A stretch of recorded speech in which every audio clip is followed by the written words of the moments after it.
podshohlar qayerda?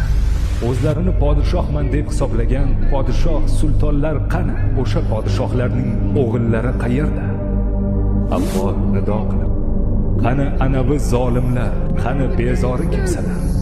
Qani ularning o'g'illari, o'zini kimlardir deb o'ylagan qayerda? Qayerda ularning farzandlari? Alloh nido qilishda davom etadi. Qayerda ular?